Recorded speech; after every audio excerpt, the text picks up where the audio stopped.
자, 이제 앞에 화면 볼게요. 새로운 개념에 대한 거를 좀 배워볼 건데, 자, 우리가 지금,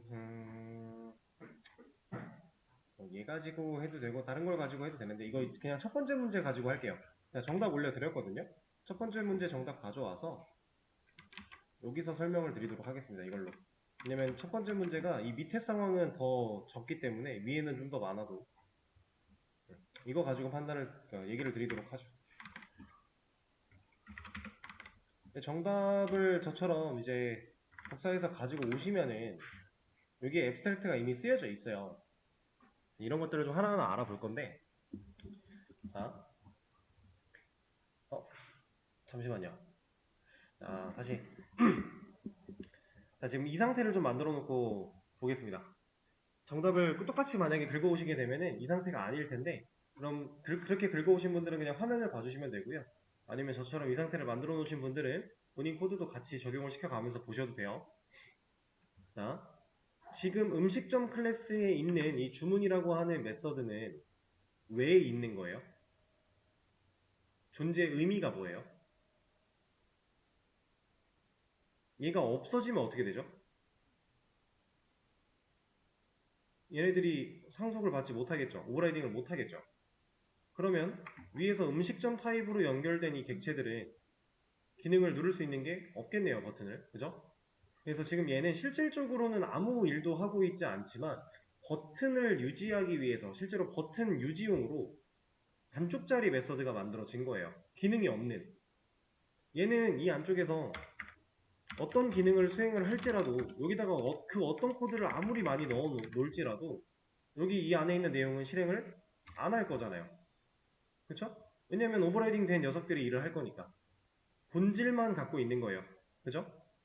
그래서 얘는 반쪽짜리고 버튼 유지용이고 제가 이런 단어를 표현을 사용을 했는데 실제로 얘는 이 주문이라는 음식점 클래스에 있는 이 메서드는 중괄호가 의미가 없어요. 왜냐면 우리는 코드를 작성하기 위해서 중괄호를 열어놓는 거거든요. 우리가 메서드를 만들 때 이제 이런 얘기를 했었습니다. 디테일하게 말씀드린 건 아니었지만 메서드명에 소괄호 열고 닫고 중괄호 해서 여기 뭐 기본적이니까 리턴 타입 메서드명 이렇게 했습니다. 자, 이 중에서 제가 메서드를 선언했다라는 표현을 한번 쓴 적이 있었는데 저번에 실제로 메서드를 선언했어요. 만들어낸 거거든요. 이렇게 만들어내는 이 부분을 선언부라고 얘기를 합니다. 제가 블럭을 씌워놓은 이만큼. 그러니까 중괄호가 나오기 전까지를 메서드 선언부라고 얘기를 해요. 변수를 선언할 때 대입연산자 나오기 전까지가 선언이었죠. 그것처럼 비슷한 거예요. 메서드를 여기서 만들겠다라고 하는 게 이 부분입니다. 이게 선언부인데 그러면 이 중괄호 부분 실제로 코드가 작성이 될 이 중괄호 부분을 뭐라고 하냐면 구현부라고 얘기를 해요. 메서드의 기능을 구현하는 위치다라고 해서 구현부라고 표현을 합니다. 근데 이제 제가 말씀드린 내용은 어쨌든 한글로 번역이 된 상황이고 코드상에서는 이 중괄호 이만큼의 부분을 body라고 표현을 해요. body. 이 메서드의 몸통이다라고 보시는 거예요. 실제로 기능을 몸통이 갖고 있다라고 보는 건데 얘가 지금 의미가 없다라고 했습니다. 자 다시 이 부분을 이제 body라고 하는데 얘가 의미가 없어요. 왜냐면 얘는 버튼 유지용이니까 실제로 기능을 담고 있어도 의미가 없고 담을 필요도 없고 그래서 우리가 애초에 비워놨죠 이렇게. 그래서 제가 이 중괄호를 없앨 겁니다. 이 구현부를 아예 없애버릴 거예요. 당연히 뭐라고 하죠? 이거 왜 뭐라고 하죠? 코드가 끝났는데 마침표가 없어요. 우리는 세미콜론이 없었으니까 찍었어요. 자 근데 이제 여기서 하나 보셔야 될 거는 그동안 우리가 코드를 작성을 할 때 이런 식으로 작성하는 코드는 세미콜론으로 마침표를 찍고요. 중괄호가 열린 코드들한테는 세미콜론 안 찍죠. 그렇죠? 중괄호는 이것만으로도 영역이 잡힌 블록이라는 개념이기 때문에 세미콜론을 찍을 필요가 없어요. 근데 이제 이런 식으로 코드가 생겼다면 중괄호가 없으니까 세미콜론을 찍어야 됩니다. 그래서 실제로 이 상태에서의 에러는 세미콜론 없어예요. 세미콜론 없어라고 하진 않았지만 어쨌든 중괄호가 없어 뭐 이런 식으로 나오고 있어요.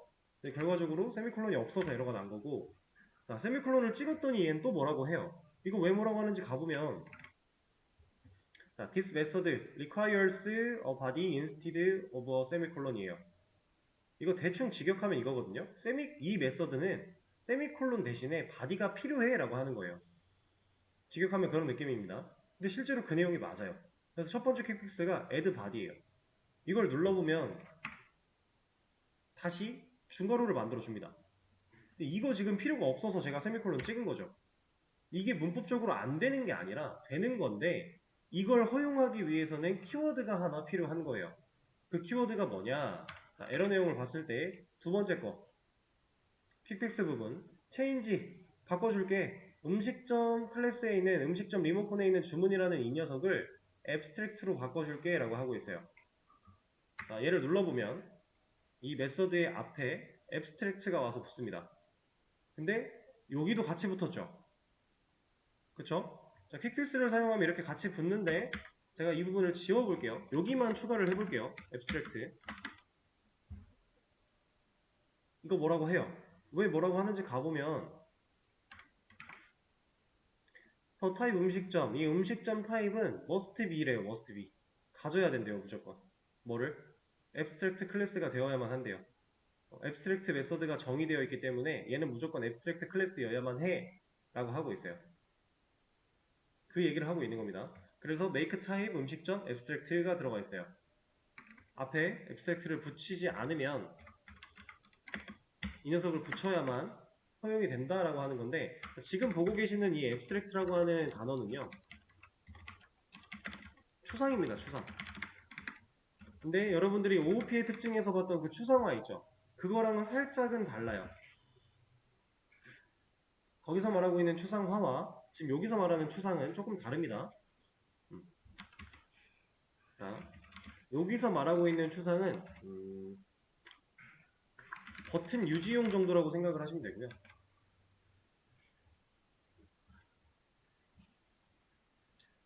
이걸 좀 깔끔하게 정리를 해드려야 되니까 일단 버튼 유지용을 먼저 적지 말고 자, 이렇게 먼저 얘기를 할게요. 앱스트랙트가 붙어있는 클래스, 얘는 추상 클래스라고 얘기를 해요. 그리고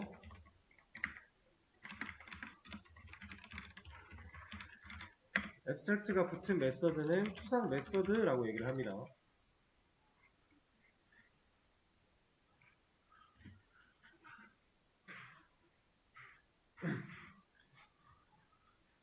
자, 추상 메서드는 실제로 body라고 하는 구연부가 없고요. 세미콜론으로 찍혀 있어요. 얘는 애초에 우리가 뭔가 기능을 넣고 싶어도 이제 못 넣어요. 왜냐면 구연부가 없으니까. 그러면 이 타이밍에 이것도 하나만, 구연부가 없는 추상 메서드 지금 우리가 보고 있죠. 근데 구연부가 있는 메서드는 뭐라고 할까요? 얘는 그냥 일반 메서드 혹은 구상 메서드라고 표현을 합니다. 이건 그냥 명칭 정도니까.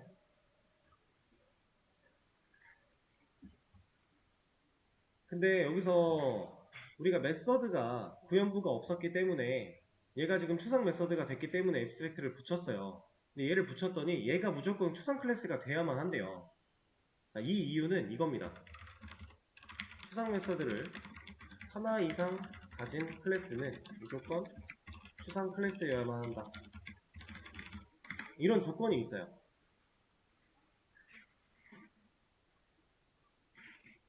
자, 근데 표현을 잘 보시면 추상 메서드를 하나 이상 가진이에요. 하나 이상 가진. 그러니까 당연히 추상 메서드가 여러 개가 생길 수 있다는 얘기고, 이런 식으로 생길 수 있다는 얘기고요. 이거 당연히 문제가 없는 거죠. 클래스 안에 메서드 개수에 대한 정의는 없어요. 제한은. 그러면 요거는 어떨까요? 제가 아직 엔터를 쳐서 중괄호를 붙이지 않았는데, 자, 이 녀석 에러가 났나요? 안 났죠? 문제가 없네요. 추상 클래스는 추상 메서드 말고 일반 메서드, 구상 메서드를 가질 수 있습니다.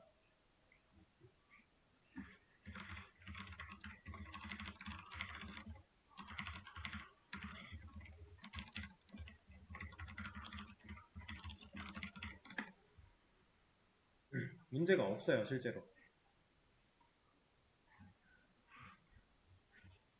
자, 그리고 제가 여기서 만약에 이 메서드를 주석을 걸면 에러가 날까요? 제가 지금 블럭을 씌워놓은 건 추상 메서드예요. 이 녀석을 주석을 걸면 에러가 날까요? 에러가 안 나요. 추상 클래스는 추상 메서드가 없어도 에러는 없어요.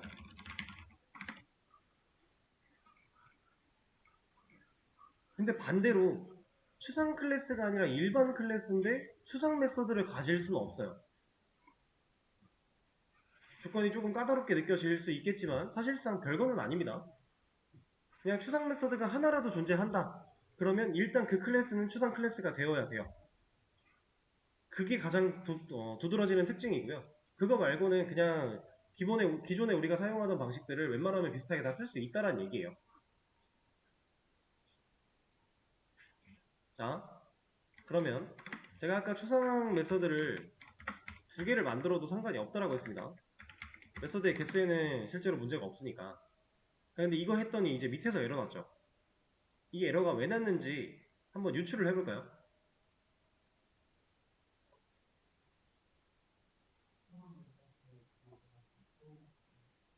비슷해요. 아주 좋아요. 같은 그 결이에요. 근데 좀 더 정확하게 말을 해보자면 추상 메서드를 우리가 부모 클래스에 구현을 했다라는 건 얘는 기능이 있어요? 기능이 없죠. 얘는 버튼 유지용이에요. 얘가 없으면 버튼을 못 누르니까 버튼을 유지하기 위해서 만들어 놓은 녀석인데 기능이 없는 구현부가 없는 녀석인데 얘를 상속을 해주면 어떻게 돼요? 못 쓰겠죠. 기능이 없으니까. 그래서 추상 메서드를 상속받은 자식 클래스는 해당 메서드를 무조건 오버라이딩해서 써야만 한다 라는 얘기가 있습니다. 지금 여기서 말하고 있는 이 에러는 너 지금 부모가 추상 메서드 두 개 가지고 있는데 너 이거 하나는 오케이 오버라이딩 한 거 알겠어. 근데 얘는 지금 오버라이딩을 안 했네? 라고 하는 거예요. 이해되실까요? 자, 그러면 지금 어쨌든 메서드 이름은 지금 둘이 같아요. 같은데 매개변수가 달랐으니까 당연히 다른 메서드 취급을 받았겠죠. 제가 이 매개변수를 여기다가 추가하면 어떻게 돼요? 이만큼의 매개변수를 얘한테 추가를 해주면 얘는 이제 구상 메서드고 얘는 추상 메서드죠. 어떻게 될까요? 얘는 안 되죠? 이거 메서드 중복입니다. 추상 메서드라고 해서 구상 메서드랑 동일한 이름으로 뭔가를 가질 수는 없어요. 얘도 그냥 메서드긴 메서드니까 선언이 안 된다는 얘기예요. 이거는 이름이 겹쳐서. 그러면 구상 메서드를 뺐는데 이 상태에서 얘네들이 이 주문 투라는 메서드를 오버라이딩을 하겠다라고 하면 퀵픽스를 사용해서 보면은 자, 지금 말하고 있는 거 한번 볼게요. 지금 추상 메서드 주문 2에 대한 거를 아직 오버라이딩을 안 해서 에러가 나고 있는 상황. 에러 메시지를 한번 보겠습니다. 자, 영화 반전 타입에는 must implement래요. 그리고 inherited abstract method 음식점 주문 2라고 하고 있어요. 이거를 이제 의미적으로 보여드리면 지금 추상 메서드 주문 2를 상속을 받았는데 너 이거 지금 오버라이딩을 안 했네? 라는 얘기예요. 그래서 첫 번째 퀵픽스가 뭐냐면 add unimplemented method예요. 그러니까 이거 오버라이딩 안 한 메서드를 내가 추가해 줄까? 라고 하는 거예요. 오버라이딩 해줄까 알아서? 이 얘기입니다. 두 번째 거 보면은 make type 영어 반점 abstract죠. 이거 영어 반점 타입을 abstract로 바꿔줄까 하는 거거든요. 자, 왜 이런 퀵픽스가 나오냐면 얘가 상속이 됐다라는 건 이렇게 들어있다라고 봐도 되죠. 이게 들어있으면 영어 반점도 추상 메서드를 가졌네요. 그럼 얘도 추상 클래스가 돼야 되는 거예요. 그래서 오버라이딩을 꼭 하지 않을 거면 얘까지 앱스트릭트가 붙어야만 되는 거예요. 상황 이해되실까요? 그래서 퀵픽스가 저런 식으로 나오는 겁니다. 근데 우리가 실질적으로 원하는 건 오버라이딩이니까 이렇게 오버라이딩을 하면 얘는 이제 에러가 없어요.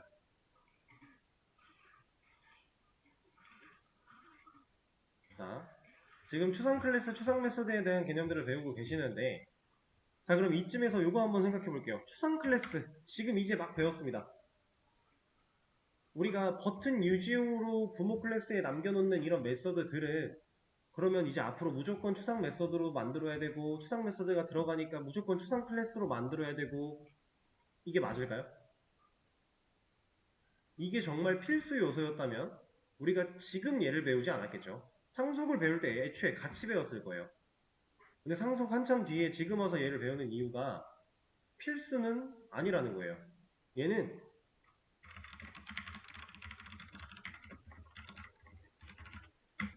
필수가 아닙니다. 그럼 이걸 왜 쓰냐? 이것도 클래스 간의 구조를 설계할 때 사용을 하는 방식이에요.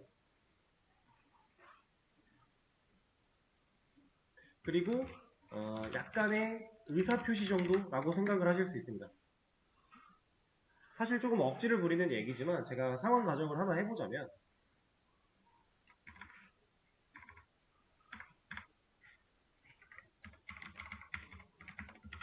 자, 이렇게 해놨다고 해볼게요. 자, 우리가 원래 이런 식으로 썼죠. 그냥 안에를 비워놨어요. 자, 이렇게 썼는데 제가 만약에 시니어 개발자고 신입이 한 명이 들어왔어요. 야, 우리 프로젝트 하던 거 이거 보고 계세요 하고서 이걸 줬습니다. 그리고 여기다가 뭐 이런 기능 필요한데 이거 만들 수 있으면 만들어 보세요 하고 줬는데, 신입 개발자가 신나가지고 여기다가 기능을 엄청 때려 박았어요. 의미 있어요? 없죠. 여기서 어떤 기능을 어떻게 만들어 놨다고 할지라도 얘는 의미가 없어요. 그쵸? 그럼 우리가 신입이 이걸 봤을 때 이 메서드를 건드리지 않게끔 의사를 표시를 한다라고 하면,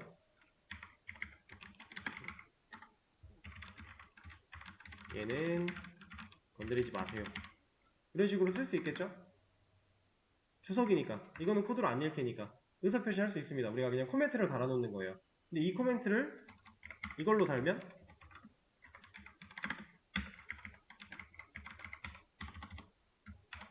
이 사람이 쓰고 싶어도 못 쓰겠네요. 이러한 약간의 의사표시 정도라고 생각하시면 돼요. 근데 물론 이런 의사표시 목적으로 얘를 쓰는 경우가 없어요. 근데 지금 이제 우리가 배우고 있는 이 상황상 굳이 활용을 생각을 해본다면 이런 느낌으로 생각을 할 수 있다라는 거고, 실질적으로 활용을 할 때는 이렇게 활용하지 않습니다. 그리고 실질적인 활용을 안 해요. 우리는 앱스트랙트 클래스를 만들어서 쓸 일이 없어요. 진짜 없어요. 저도 실무에서 수십 개의 프로젝트를 참여하고 진행하고 처리하는 동안 제가 직접 이 추상 클래스를 만들어서 뭔가를 구조를 설계했다? 없어요. 없습니다. 그냥 우리는 이렇게 되어 있는 녀석을 보고 이해를 할 수만 있으면 돼요.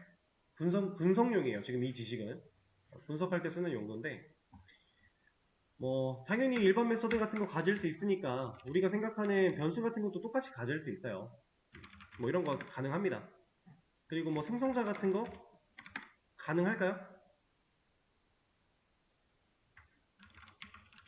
이거 될까요?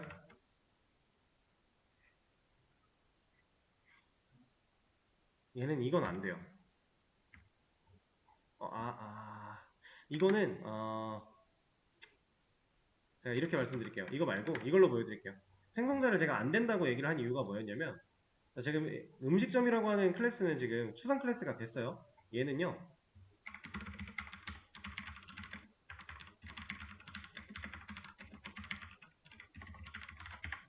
이걸 못해요. 객체를 못 만들어요. 일반적인 방식으로 우리가 하던 대로 인스턴스 객체를 만들어낼 수가 없어요. 앱스트랙트 추상 클래스는 불가능합니다. 이게 안 되는 이유는 뭘까요? 사실 간단하거든요. 기능이 없으니까. 네. 얘가 객체는 클래스 보고 만들 건데, 클래스 보고 만들면 이런 애가 생겨나야 되는데, 생겨난 녀석이 한쪽짜리니까 안 되는 거죠. 그래서 객체를 만들지 못합니다. 그래서 이런 녀석들은 이제 앱스트랙트 클래스, 추상 클래스를 사용해서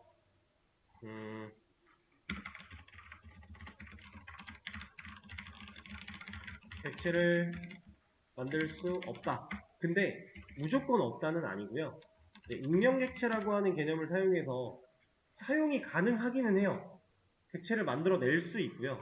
만들어내서 이 메서드, 이렇게 들어있는 추상 메서드를 우리가 오버라이딩을 해버리면서 쓰는 방식이 있기는 해요. 근데 이것도 여러분들이 실제로 활용할 일은 없어요. 자, 지금 익명객체라고 하는 키워드를 알려드렸는데 이거는 굳이 검색해 보실 필요도 없고요. 그냥 정말 나중에 여러분들이 자바에 대해서 어느 정도 통달을 했을 때 이제 뭐 웹사이트 하나 만들어내는 건 일도 아닐 때 그럴 때 검색을 한번 해보세요. 그러면 조금 활용도나 이런 것들이 이해가 되는데 지금 당장은 사실 봐도 굳이 저걸 써야 될 이유를 알질 못해요. 그리고 실제로 저도 활용해 본 적 없어요. 개념만 알고 있는 거지. 그래서 그냥 객체를 만들 수 없다라고 생각을 하시면 됩니다. 익명 객체라는 걸 만들 수 있지만 이거는 그냥 특수한 논외니까 이렇게 개념을 잡고 계시면 돼요. 그래서 객체를 만들지 못하니까 제가 생성자가 안 될 거다라고 얘기를 한 거였어요. 네, 개념이 좀 다른 건데 어쨌든 자, 그래서 지금 추상 클래스에 대한 얘기를 조금 해봤고요. 이런 것들은 제가 정리를 해서 수업 페이지에 또 올려드릴 겁니다.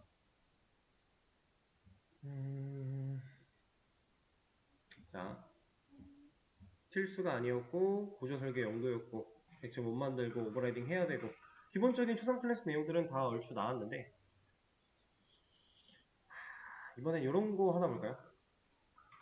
자, 이거는 이제 정리를 해서 보여드린다고 했으니까 지우도록 하고 자, 지금 이 음식점 클래스는 추상 클래스인 이 음식점은 추상 메서드 하나를 가지고 있는 상황인데 얘는 지금 이 상태로만 봤을 때 음식점 클래스는 순도 100%짜리 추상 클래스다 이 말이 맞다 틀리다 지금 현재 상황에서 맞죠? 추상 메서드 하나 가지고 있으니까 순도 100%예요. 그러면 추상 메서드가 아닌 일반 구상 메서드가 뭐라도 하나가 들어가면 이제부터 얘는 순도 100%가 아니겠네요.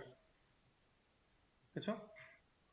얘는 이제 추상 메서드로만 이루어진 게 아니니까 이제 좀 퍼센트가 희석이 된 거예요. 50%짜리예요. 자, 우리는 이 얘기를 갑자기 왜 하냐면 순도 100%짜리 클래스를 우리는 따로 명칭하는 게 있습니다. 인터페이스라고 얘기를 해요. 자, 이렇게 생겨먹은 순도 100%짜리 추상 클래스를 우리는 인터페이스라고 한다. 근데 이 인터페이스라고 한다라는 게 지금 이 상황을 보고 그럼 얘는 인터페이스네? 이게 아니에요. 실제로 인터페이스로 만들 수 있는 거예요. 이렇게. 그러면 이 인터페이스라고 하는 녀석으로 바꿔주니까 지금 우리는 이제 클래스가 아닙니다. 인터페이스예요. 정확히 상황을 보시면은 앱스트랙트 클래스였던 녀석이 인터페이스로 바뀐 거예요. 자, 그리고 이 인터페이스는 여러분들이 어떠한 클래스를 만들고자 했을 때 이렇게 우리가 컨트롤 N 누르고 클래스 입력하면 나오죠? 이것처럼 누를 수 있을 때 이 자바 안쪽에 여기에 있어요. 실제로 만들 수 있는 파일이에요. 인터페이스로 파일을 만들 수 있습니다. 클래스로 파일을 만들듯이 자, 그 녀석을 인터페이스라고 하는 건데 얘는 순도 100%짜리 추상 클래스를 인터페이스라고 한다. 이런 개념이고요. 자, 그럼 순도가 100%짜리 추상 클래스만 이걸로 표기를 하다 보니까 우리는 이제 앱스트랙트라고 하는 단어가 필요가 없어진 거예요. 어디에? 클래스 이름에. 그리고 이 메서드도 주문이라는 이 메서드는 어차피 추상 메서드겠죠. 앱스트랙트를 생략해도 됩니다. 이 안쪽에서는 어차피 100% 추상 메서드 밖에 못 가지니까 생략이 가능해요. 그리고 났더니 지금 밑에 난리 났어요. 음식점 상속받고 있던 게 문제가 생겼습니다. 이건 왜 안 되냐면 우리가 클래스, 익스텐지라고 하는 이 확장이라는 뜻을 가진 키워드는 클래스를 상속받을 때 쓰는 키워드였어요. 네, 근데 얘는 이제 클래스가 아닌 거예요. 그래서 익스텐지로 상속을 받지 못합니다. 얘는 이제 임플리먼트라고 하는 단어를 사용해서 상속을 받게 돼요.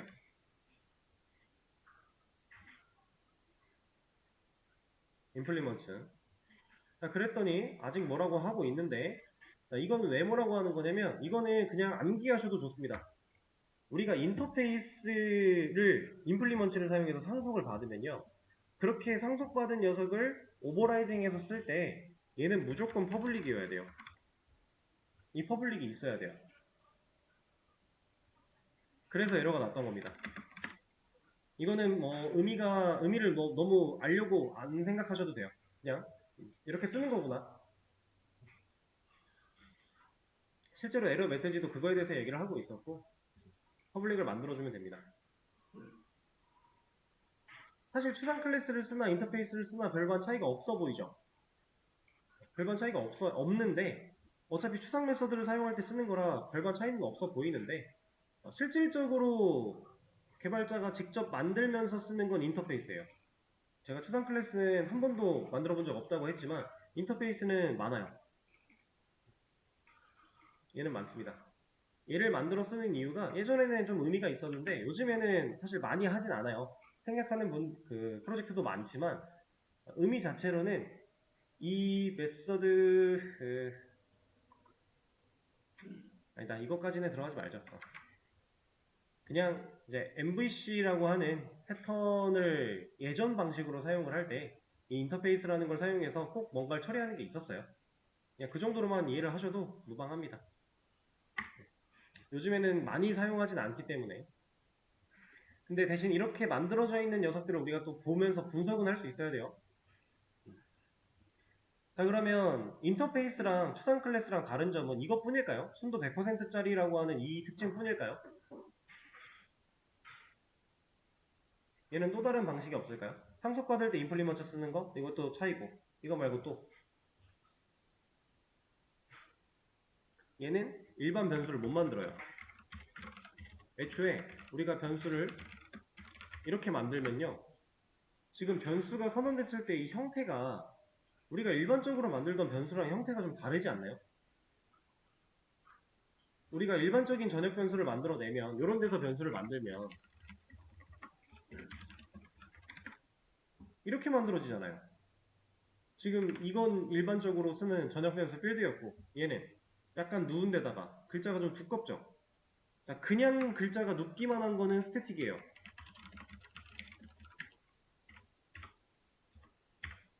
얘는 글자가 살짝 누워요. 근데 얘는 눕긴 누웠는데 두껍죠. 이거 우리가 저번에 한번 봤어요. 파이널 변수. 근데 우린 파이널을 붙인 적이 없는데, 자, 여기서 인터페이스 안쪽에서 변수를 만들면 무조건 파이널 변수로밖에 못 만들어요. 그래서 얘는 파이널이 생략이 되어 있는 겁니다. 무조건이니까. 그래서 이 녀석은 만들자마자 초기화를 해주면 쓸 수는 있어요.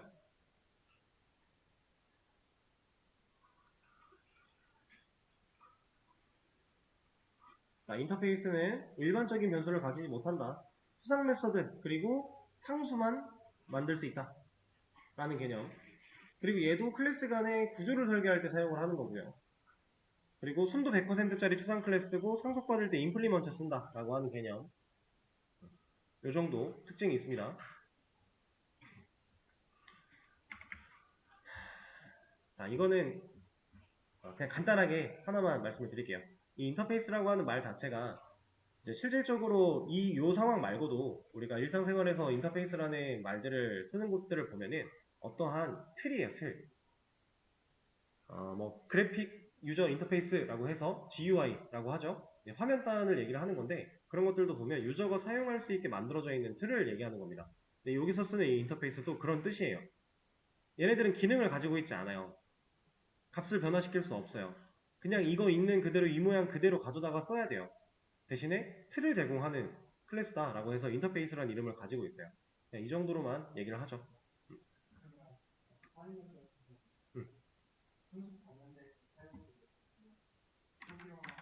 여기서 사용은 하죠. 상수가 값을 변화시킬 수 없는 거지 사용은 가능해요. 이렇게 재할당만 안 되는 겁니다. 사용은 당연히 가능해요. 자, 그러면은 이번에는 요거 알려드릴게요. 제가 저번에도 한번 얘기를 했지만 익스텐즈로는 다중 상속이 안 돼요. 그쵸? 근데 익스텐즈가 아니라 임플리먼트는 다중 상속이 돼요. 제가 그거를 저번에 한번 여기서 보여드렸던 것 같은데, 이 클래스 보면서 얘는 익스텐즈는 하나밖에 없지만 임플리먼트 뒤에는 여러 개가 있다, 실제로 보여드렸었어요. 이거를 왜 그런지 알려드릴게요. 이건 따라치지 않으셔도 됩니다.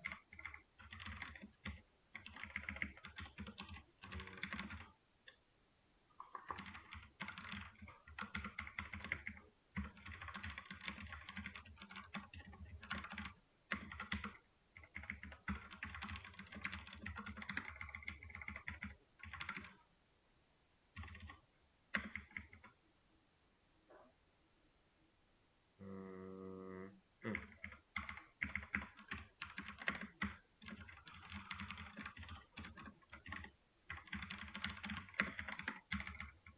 자, 이거 안 된다 그랬죠? 이게 안 되는 이유는 간단해요.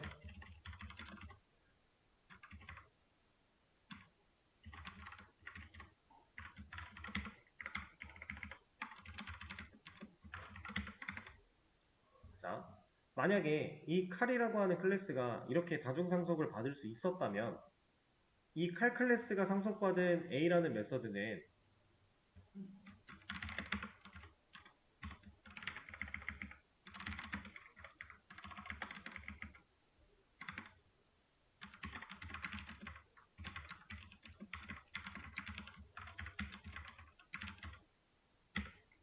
이거는 누구를 호출해요? 얘를 호출해요? 얘를 호출해요? 판단 못하겠죠? 불가능하겠죠? 자바는 이런 상황에서 스스로 판단할 수 없어요.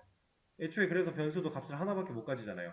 만약에 여러 값을 가질 수 있어서 실제로 이렇게 들어있었다면 이 변수 출력할게 했을 때 얘를 줘야 될지 얘를 줘야 될지 모르니까 판단 못하니까 이런 거 안 되잖아요. 그쵸? 똑같은 개념이에요. 이런 식으로 존재할 수 있죠. 서로 다른 클래스고 서로 다른 똑같은 이름의 메서드가 다른 클래스에 있으니까 같은 공간이 아니니까 상관이 없어요. 근데 다중상속이 됐다면 애초에 이런 상황, 실제로 이런 상황이 벌어졌을 때 이거 해야 돼? 이거 해야 돼? 안 된다라는 거죠. 이래서 다중상속이 안 되는 거예요.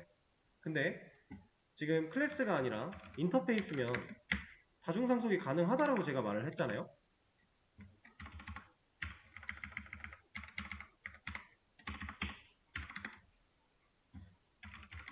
실제로 가능하거든요. 지금 뭐라고 하고 있는 거는 상속 때문에 뭐라고 하는 게 아닙니다. 이거 왜 뭐라고 하는 거예요? 여러분 아까 배웠어요? 인터페이스를 상속받으면 추상 메서드를 상속을 받았으면 무조건 오버라이딩 해야죠. 그거 없어서 뭐라 하는 겁니다. 그럼 이 녀석이 오버라이딩을 하면 이렇게 만들면 이제 에러가 사라지는데 이제 이 A를 하면 얘는 이거 해야 되는지 이거 해야 되는지 고민을 해요? 안 하겠죠. 왜 안 해요? 그쵸. 어차피 무조건 해야 되잖아요, 이거. 이거 안 하면 못 쓰잖아요. 에러잖아요. 그럼 어차피 얘가 무슨 기능을 가지지도 못했겠지만 가졌다 한들 얘네들을 고민할 필요가 없다라는 거죠. 어차피 내 개성대로만 써야 되니까. 그래서 임플리먼트는 실제로 다중상속이 가능한 겁니다. 얘가 자바가 혼란스러울 이유가 없어요. 물려주는 것들이 가진 게 없으니까. 버튼 유지용이니까. 자, 이런 개념이에요. 그래서 실제로 상속이 가능하다라고 하는 거, 아니 다중상속이 가능하다라고 하는 거. 자, 그리고 아니다, 이건 됐습니다. 네. 아까 상황이 얼추 나왔던 거를 순간 기억이 나가지고 해보려고 했는데 이거는 됐어요. 이 개념은 여기서 끝. 다중상속이 되는 이유까지 우리는 배웠습니다. 그래서 추상 클래스에 대한 내용과 인터페이스에 대한 내용. 근데 이 부분은 썩 그렇게 이해가 잘 되지 않는다면 그냥 어느 정도까지만 인지를 하시고 잘 모르고 계셔도 크게 상관은 없어요. 실제로 뭐 버튼 유지용의 메서드를 만들었다라고 했을 때 그 녀석을 엄청나게 추상 클래스를 따져가면서 할 일도 별로 없고 괜찮습니다. 지금 이 내용은 제가 수업 페이지에 또 올려드릴 거니까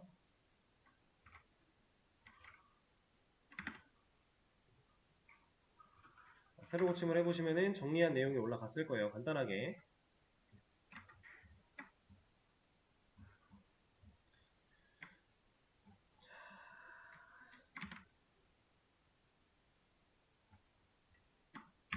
시간이 얼마 없는데 요거 하나만 마무리하고 끝낼게요. 지금 새로운 것도 하나 배울 겁니다. 향상된 포문이라는 걸 배울 거예요. 이거 진짜 별거 없어요. 너무 간단해요. 제가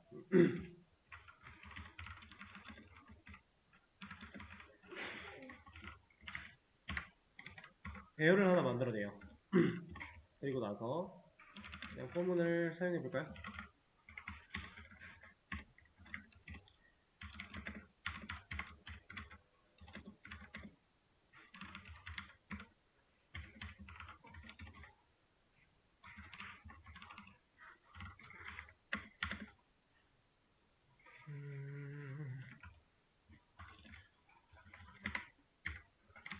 자, 코드를 이렇게 한번 넣어 볼게요. 그러면 0, 10, 20 들어가 있겠죠? 순차적으로. 이거를 출력하기 위해서 우리가 써야 되는 반복문,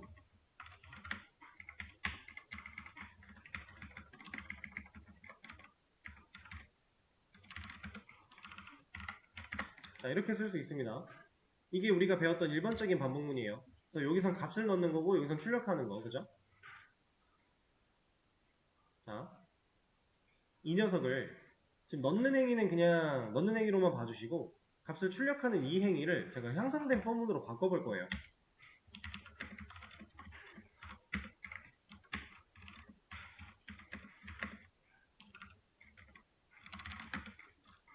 자, 이러면 끝났습니다. 지금 이만큼 쓰여졌던 상황이 이걸로 바뀐 거예요. 실제로 출력 결과는 동일하게 나옵니다. 자, 왜 그런지 알려드릴게요. 지금 어레이라고 하는 녀석은 배열이죠. 얘는 실제로 순회할 수 있는 요소가 맞아요. 왜 순회할 수 있어요?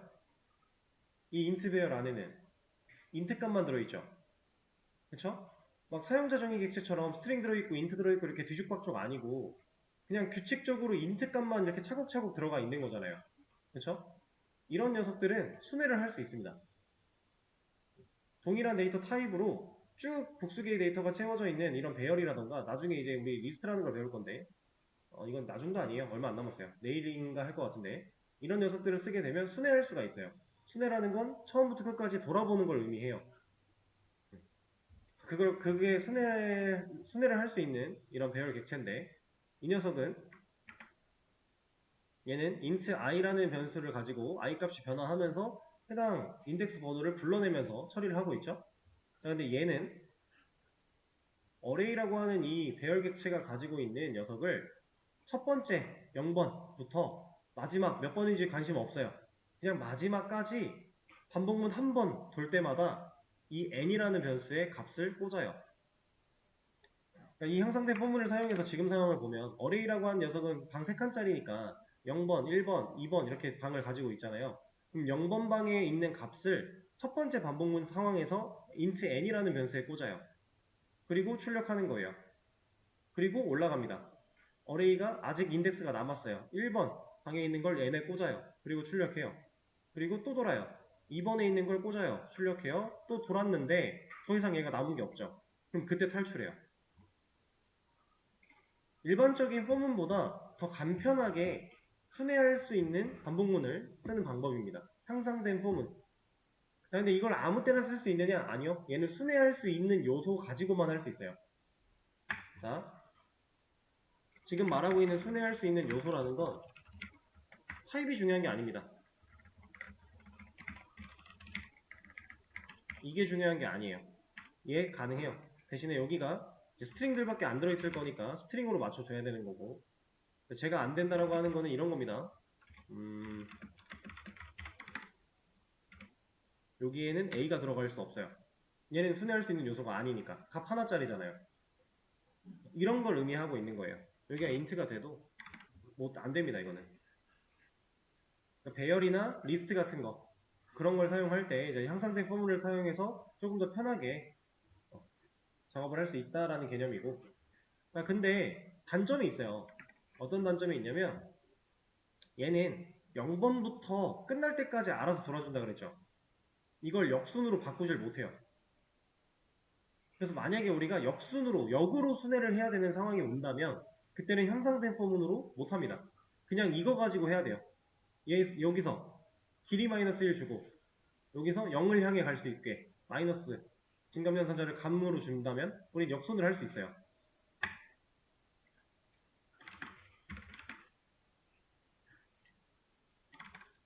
이걸 말하고 있는 겁니다. 여러분들도 해보셨으니까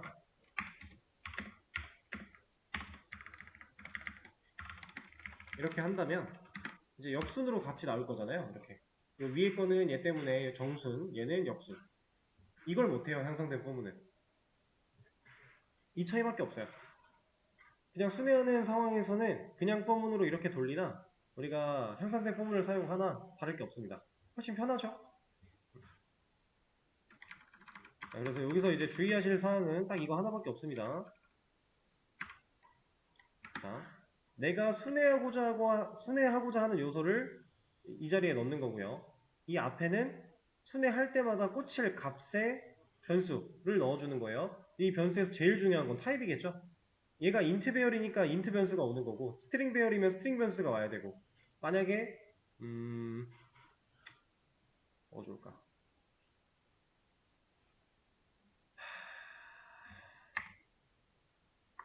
이렇게 한번 얘기를 해볼까요?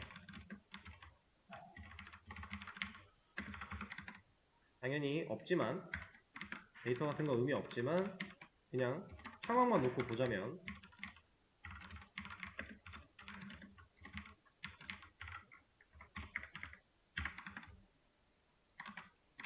이렇게 했다. 이 타입은?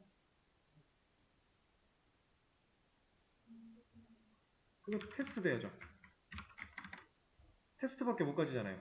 테스트라는 이 변수에 연결된 리모컨 객체, 배열 객체는 테스트 타입밖에 못 가지잖아요. 그쵸? 이렇게 되는 겁니다. 그래서 써야 될 때 중요한 건 여기는 순회할 수 있는 요소, 그리고 얘는 그냥 변수 이름이니까 편하신 거 쓰시면 되고, 여기는 그 순회할 수 있는 요소가 가지고 있는 실제 값의 데이터 타입. 그래서 여기 중구난방 데이터 타입을 가지고는 못 써요. 배열이 아니라 이거 가지고는 안 된다라는 거예요. 이렇게는 못 써요. 아까랑 다른 점은 아까는 배열이었고 얘는 이제 그냥 테스트 객체입니다. 이거는 이렇게 사용할 수 없어요. 순회할 수 있는 요소가 아니니까 이 안에 뭐 스트링, 인트 어떻게 섞여 있을지 모르니까 우리는. 근데 이게 배열이 가능했던 이유는 테스트 배열로 만들어 놓은 애라면 이 배열 안쪽에는 결국 테스트 객체 컨트롤하는 리모컨밖에 못 들어와요. 그 각각의 방들이 결국에 하나의 변수였으니까. 그런 이유입니다. 그래서 향상된 포문에 대한 내용까지 이렇게 진행을 해봤어요.